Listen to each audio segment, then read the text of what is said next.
Hola, buenos días a todos. Bienvenidos de nuevo al canal en esta serie de conversaciones de que estamos todos confinados en casa y tenemos con nosotros a Aníbal Bueno. Buenos días, Aníbal.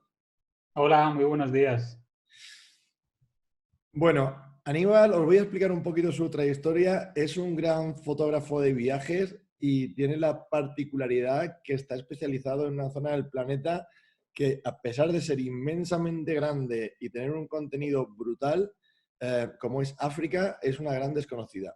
Para que lo conozcáis un poco, Aníbal ha trabajado mucho tiempo sobre investigación en temas de cáncer. Pasó a hacer un máster de periodismo de viajes en Barcelona y actualmente trabaja en dos agencias, Caminos Sin Fin y Last Places, dedicados a la fotografía de viajes y dedicados a conocer mucho mejor África. Cuéntanos someramente, Aníbal, un poco tu paso del tema científico a la fotografía de viajes, que además yo sé que en tus charlas es un tema que mezcla las dos cosas, ciencia y viajes, y que tienes ahí un par de estandartes de defensa en los temas de ciencia que son muy interesantes. Cuéntanos un poco de eso. Pues sí, bueno, primero agradecerte, Felipe, que me hayas invitado a participar aquí. Bueno, yo tengo formación científica, estudié ingeniería informática primero, luego estudié biología y me especialicé en temas de cáncer y enfermedades raras. Y estuve en Málaga trabajando en la universidad, investigando sobre este tema. Pero, bueno, me fue picando el gusanillo de viajar y de África con algunos viajes que yo hacía durante mis vacaciones.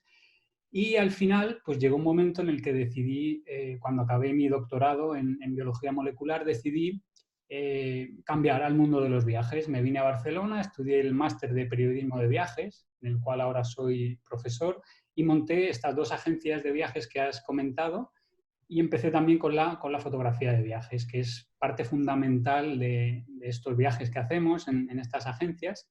Y como bien dices, también combino la parte científica con los viajes y doy charlas sobre la ciencia que hay detrás de los viajes, tanto de la naturaleza como de la fauna, como de la antropología y las costumbres que hay en determinados lugares, y también sobre el chamanismo y las creencias que hay en determinados grupos étnicos, la medicina tradicional que se practica, desde el punto de vista crítico de un científico, ¿no?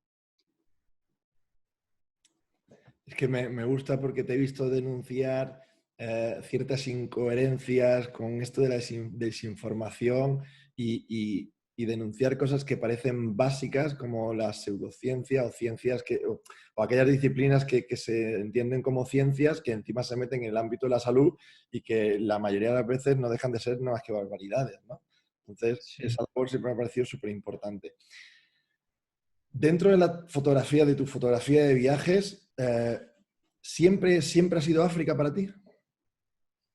Bueno, respecto al tema de las pseudociencias, yo soy un activista científico y considero que es muy importante para la salud pública hacer ese activismo desde el conocimiento que te aporta esta profesión para tratar de evitar que haya gente que aproveche para hacer daño en la salud de los demás.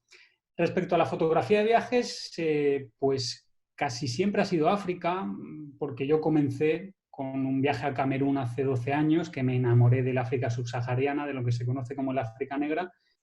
Un viaje que lideraba, que guiaba un antropólogo que hoy en día es socio mío, es un experto africanista, que bueno, él creció en África, luego estudió en Londres antropología y tiene una visión muy profunda de estas sociedades.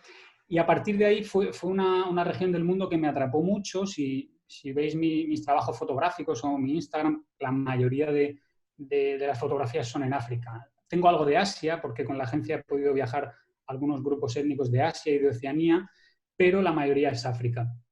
Ahora, en cuanto esto se acabe del COVID, me gustaría visitar a los Nenets en Siberia, también para variar un poco, ¿no? Y conocer sociedades que viven en el hielo, en la nieve, por abrir un poco más ese espectro. Antes de hablar de algunos países que tengo interés de África, sobre todo interés personal y profesional, hablar de África es un poco como digo yo, ahora mismo, esta mañana me llamaba un compañero australiano y me decía, Felipe, quiero montar un proyecto en Oriente Medio, ¿eso cuánto vale? Digo, pero vamos a ver. Y me he acordado de ti enseguida porque digo, claro, esto es como preguntarle a Aníbal, me quiero ir a África, ¿a dónde voy? O sea, a ver, muchacho, un poco, o sea, como no afines la pregunta, es complicadísimo darte un consejo, ¿no? África es Totalmente. totalmente grande y el Oriente Medio tiene un montón de rincones. ¿Cómo ves tú, en general, el conocimiento tanto de la persona media que se quiere que quiere conocer África, como del periodismo especializado? Porque estoy seguro que lees a gente que sepa de África. ¿Cómo ves el conocimiento en general que tenemos aquí del mundo África? ¿Cómo lo ves tú? Bueno, eso es muy interesante, es un tema muy interesante. A mí me gusta mucho el apartado este del país que se llama África no es un país, ¿no? Eh, claro, se tiende a generalizar desde el desconocimiento, lo cual es una forma de invisibilizar la multiculturalidad que hay en el continente. A mí me pasó también, como dices tú, me escribió, de hecho, hace un par de semanas una persona por Instagram, oye, quiero ir a África, ¿me puedes ayudar a organizar el viaje? ¿Cuánto me puede costar? Digo, ¿pero de qué país hablamos? No, no sé, no tengo pensado nada. Entonces, ¿cómo te voy a ayudar a organizar el viaje? No es lo mismo un viaje a Egipto que uno a Mali, es que no tiene nada que ver en presupuesto ni en absolutamente nada. Entonces, bueno, obviamente el conocimiento de África y de las peculiaridades de África es muy escaso, sobre todo para lo cerca que lo tenemos. Hay mucha gente que te puede hablar de Bali, de Indonesia, de Tailandia súper bien, de la cultura, me refiero, y luego a lo mejor de Marruecos o de Mauritania que están al lado, pues no tienen ni idea. Hay ese desconocimiento, luego obviamente hay gente que sabe mucho, hay mucho africanista en nuestro país, tenemos a Xavier Aldecoa, en fin, a muchos que tienen un conocimiento muy profundo de las diferentes sociedades, pero hay esa generalización que nos ciega a ver realmente la realidad, ¿no? Del continente. ¿Te gusta más el África subsahariana? ¿Ha cambiado, en qué ha cambiado tu percepción de los viajes a África de unos años a esta parte? Sobre todo en tu fotografía, no, estoy seguro que no es lo mismo cuando has ido 5 veces a Etiopía o a Sudán del Sur, que ha sido un montón, del primer viaje al último. ¿Cómo te han ido cambiando esos viajes? Pues me ha cambiado muchísimo y de hecho he ido pasando por diferentes fases. Uno al principio, hablo de mi caso y voy a hablar de Etiopía, que es el país al que más veces he viajado del mundo. Eh, Tienes una mirada mucho más profunda y mucho más analítica cuando vas repitiendo un mismo destino y sobre todo quizá una visión menos paternalista, ¿no? Hablo de la evolución que he seguido yo. Yo recuerdo ir primero a África y a Etiopía, por ejemplo, y tener una visión de turista las primeras veces que fui, ¿no? Pues hacer alguna foto, a disfrutar, pero yo veía, no sé, alguna ceremonia, alguna estética que identificaba a algún grupo étnico y tampoco indagaba más allá. Luego, en una segunda fase, sí que me iba preguntando cosas, iba analizando, sabía identificar las regiones, los grupos étnicos, cuándo se celebraban las festividades, pero mi mentalidad era un poquito crítica. Es decir, por ejemplo, y lo comentaba el otro día con unos compañeros en Instagram, hay muchos rituales en esa región en los cuales el papel de la mujer, desde nuestro punto de vista, pues no es bueno, ¿no? Es donde se le somete a castigo físico o psicológico. Entonces, claro, el primer impacto es como de rechazo. Eh, pero bueno, según vas yendo, vas hablando con estas mismas mujeres que lo sufren, te tomas una cerveza con ellas en el mercado, pues vas entendiendo que quizá tu punto de vista pues es un punto de vista y el de ellos es otro punto de vista, ¿no? Entonces, creo que he alcanzado un nivel en el cual soy capaz de analizar lo que está ocurriendo, de narrar lo que está ocurriendo a través de las fotografías, de tener mi opinión, pero de mantenerme al margen, evitando esa figura de superioridad moral o de salvador que muchas veces cuesta, ¿no? Sobre todo en temas tan claros como puede ser el maltrato hacia la mujer o el maltrato animal, etcétera, etcétera, dependiendo de las sensibilidades de cada uno. Cuando tú ya tienes esa experiencia y eres capaz de analizar desde distintos prismas una realidad a la que tú vas a acompañar a otros fotógrafos o a otros viajeros,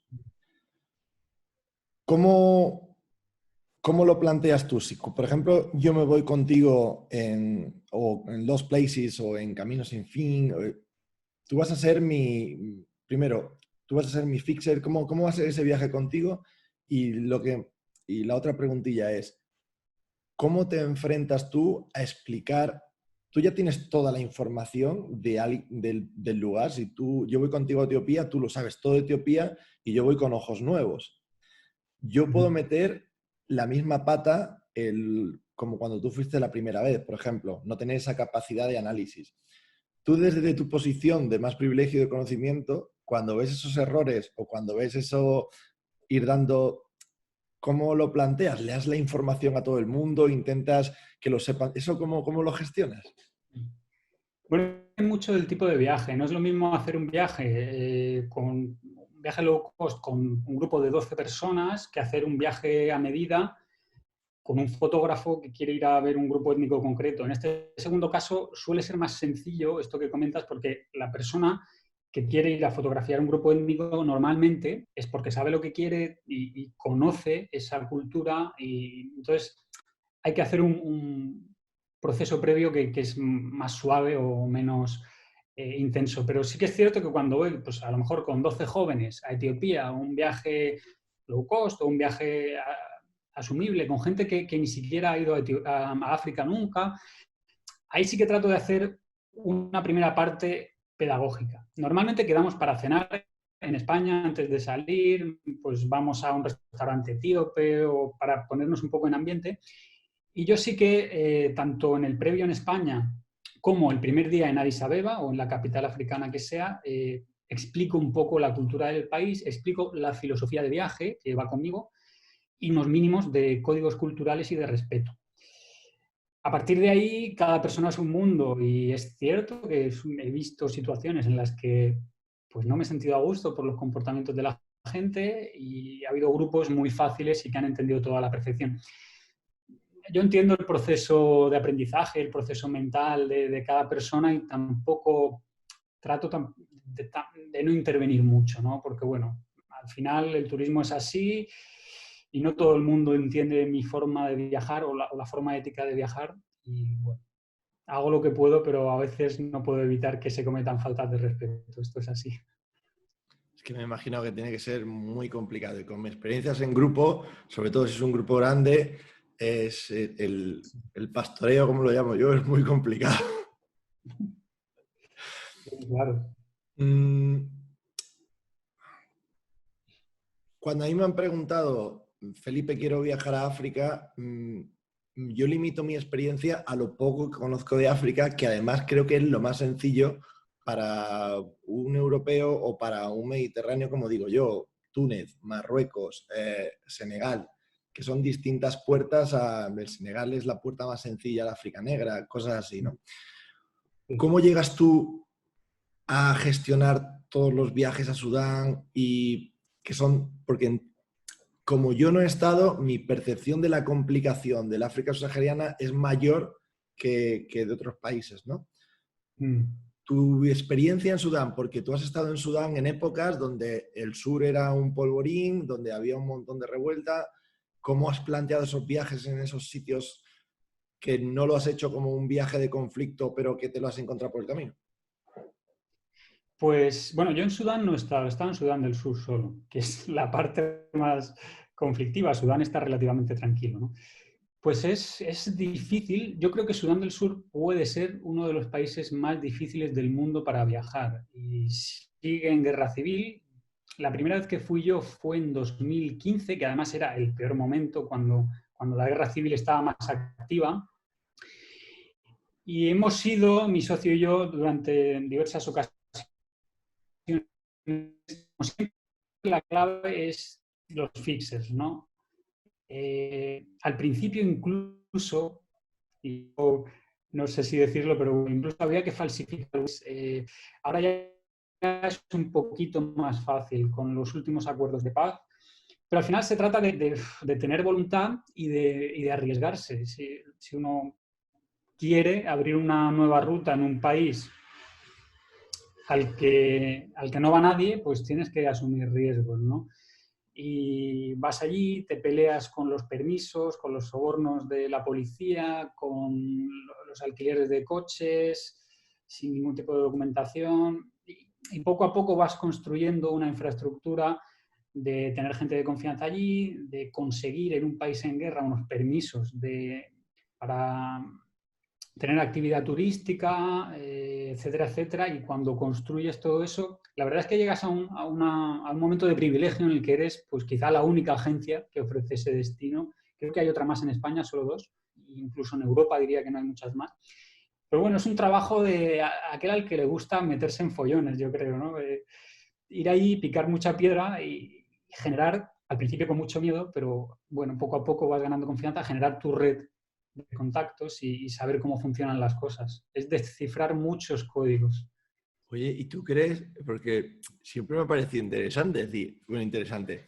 Nosotros en el periodismo, cuando yo llegaba a ver japoneses que pagaban por hacer fotos de un conflicto, es decir, convertir un conflicto en turismo.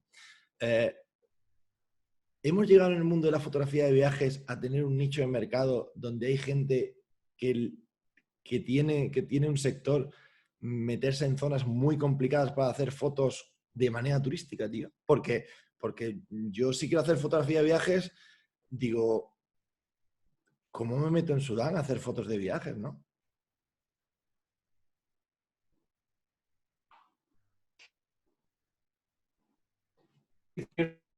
De guerra, ¿eh? Bueno, hay una serie en Netflix, ¿has visto?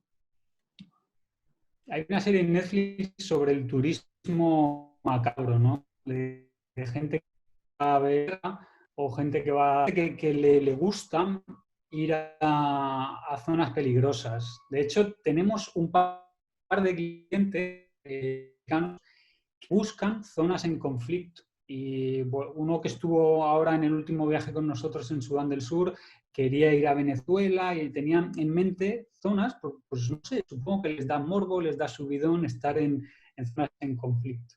La mayoría de nuestros clientes que nos piden Sudán del Sur es o coleccionistas de países o gente muy, muy experimentada en África que busca un nivel más. Pero bueno, también hay este tipo de gente que le gusta los países en guerra. Qué movida. ¿Qué es lo que más te preguntan? ¿Qué es lo que más te preguntan en el bombardeo diario que te hacen sobre África? ¿Qué es lo que al fin, qué es lo que vas a tener que montar un canal de YouTube para no tener que repetir todos los días que las mismas preguntas sobre África, ¿cuáles son? Pues preguntan mucho por la seguridad, pero más que nada, sobre todo la gente que no ha viajado mucho por África, ¿no? Porque se tiene esa percepción de que África es peligroso cuando el 90% o 95% del continente no lo es, ¿no?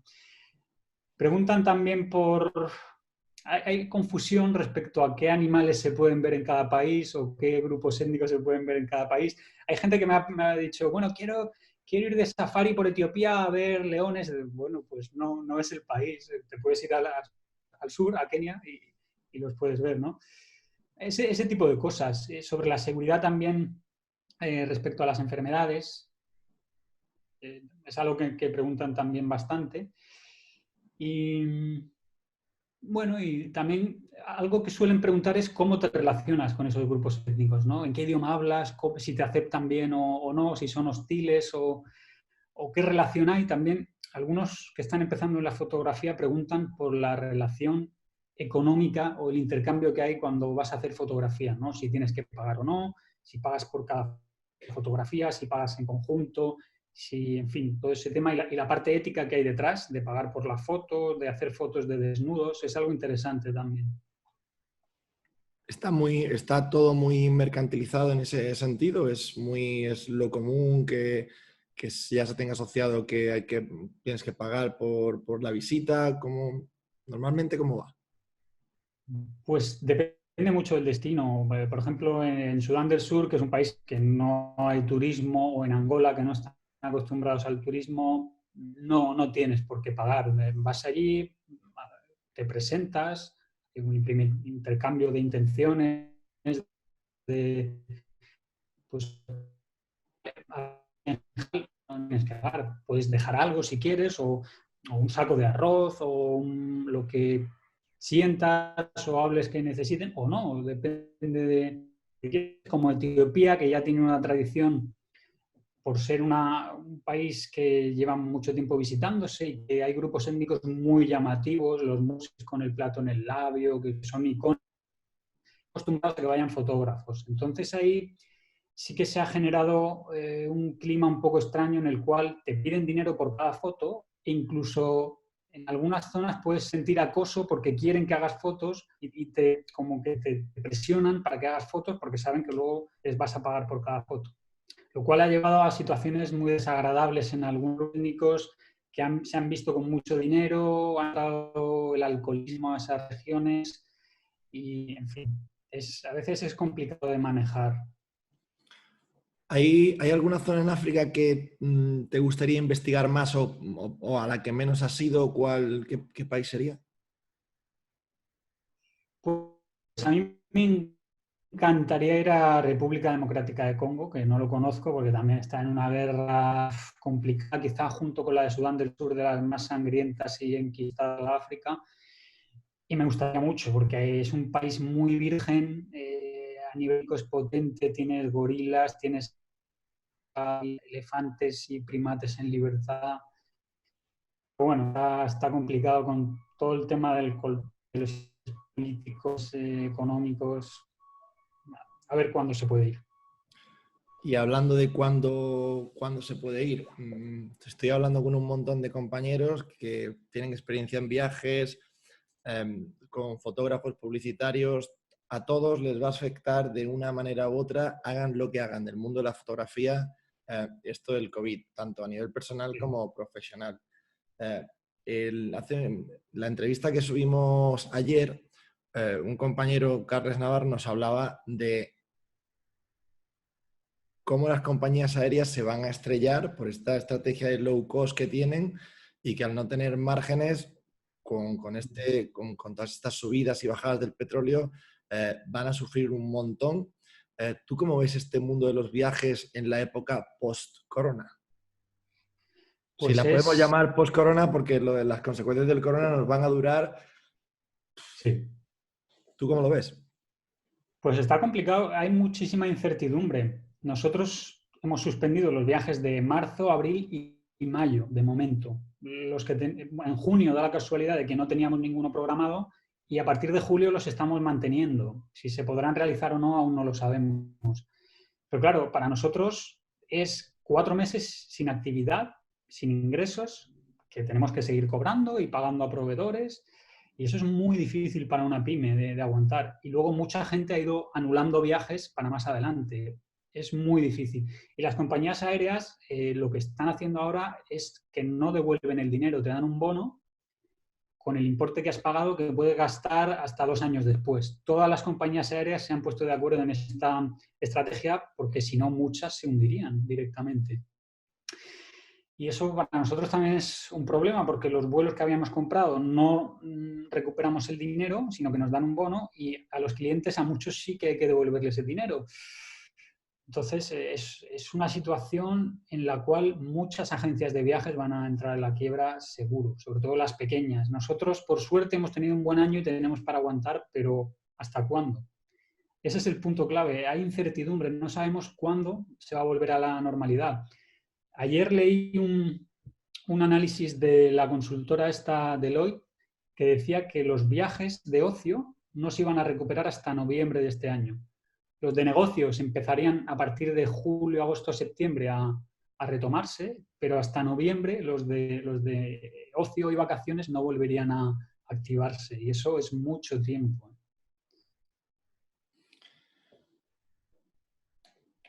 Es mucho tiempo. Acuérdate que, por ejemplo, nosotros en el sur, bueno, en España en general, que vivimos del turismo, esa Sí. es lo que yo me repito ya, creo que casi en todas las entrevistas me repito, es ya no solamente es tener la plata, es el nivel de confianza para gastártela, ¿no? Sí. Pero bueno. Sí, vamos a ver cómo evoluciona el COVID, por ejemplo, en África, porque ahora allí no hay muchos casos, pero como empiece luego allí, nosotros no podemos viajar ahora porque no podemos salir de aquí y a lo mejor cuando podamos salir están mal los destinos que trabajamos. Entonces es que no sabemos qué va a ser de nosotros. Es triste, pero es así. Y yo que tengo muchos amigos en Latinoamérica, me están hablando de qué medidas están tomando en México, en Colombia, y es un mundo totalmente diferente al nuestro. Es decir, el sistema sanitario en México o en Colombia, pues no tiene nada que ver con el nuestro. Eh, Sí. Cuando eso nos llegue a África, ¿tú cómo lo ves? Pues eso puede ser una debacle, puede ser una auténtica masacre. Sí que parece ser que está afectando menos. Los científicos no saben si realmente es por el clima, porque este virus parece más asociado a un clima invernal. Entonces, a lo mejor hay como un cordón que protege a África por el clima. Hay otros científicos que creen que eso puede ser porque se ha demostrado que algunos fármacos para la malaria, algunos antipalúdicos, están funcionando para el COVID. Entonces, mucha población de la zona del África subsahariana y de varias zonas de África han desarrollado una defensa natural, ciertos anticuerpos para la malaria, que puede ser que les estén beneficiando en el tema del COVID. No se sabe, son hipótesis, pero sí es cierto que allí no hay muchos casos. También no hay muchos tests, que esto es otro sesgo, pero aún así no está habiendo mucha asistencia a los hospitales con síntomas de COVID. Hay algo ahí que les está protegiendo de momento, que no se sabe si es la genética o el clima o el desarrollo inmunológico, pero algo hay. Está todo por aclarar aún. Chavales, cuando Aníbal os hable de antipaludismo y malaria, hacedle caso porque sabe de lo que habla. Sí, por desgracia sí. Sabe de lo que le habla y yo creo que sentarse a tomar cervezas con un tío que ha pasado malaria es como una experiencia en la vida que hay que tener, que lo sepáis. Eso tiene que ser así. Aníbal, agradecerte muchísimo tu tiempo, tu experiencia, que sepas que tienes las puertas de este estudio abiertas, porque lo bonito será que la gente conozca mucho más África y que la próxima vez que hablemos contigo será para meter los dedos en temas específicos, de destinos específicos, que es donde realmente hay que empezar a bucear y empezar de hablar de qué te preguntan de África, es decir, cómo comes aquí, cómo viajas allí, qué fotografía planteas allí, pero eso lo vamos a dejar para otra entrevista si te parece. Pues muy bien, yo encantado y ha sido un placer y te agradezco mucho que me invites a charlar contigo. Y bueno, hago un poquito de spam. El mes que viene sale un libro de historias de viajes que se Anda. llama Culturas Olvidadas, que he escrito. Me lo publica la universidad de aquí. Y pues nada, ya informaré por si a alguien le interesa. ¿Y Y qué, nada, es fotografía, texto? ¿Cómo está? es, Cuéntame, que me interesa. bueno, incluye fotografías, pero es un libro de texto. Es un libro de bolsillo de crónicas de viajes donde son 5 capítulos. Yo narro las 5 experiencias de viajes que más me han marcado a mí, los 5 viajes que más me han gustado de los que he hecho. Y bueno, va acompañado con fotografías mías, pero es crónica, es pues narrativa de viajes. Tu experiencia en el día a día y cómo te lo has Sí. ido trabajando. El análisis de cultura de las 5 tribus más aisladas que más potentes me han parecido, pues están contadas en este libro. Sí. ¿Y cuándo sale? ¿Cuándo sale? Pues en principio en mayo, está ya en imprenta y depende de cómo vaya todo el tema de la pandemia, pero bueno, en principio debería salir mayo, si se retrasa será junio. ¿Cómo se llama el Y libro? se llama Culturas Olvidadas, historias de rincones remotos.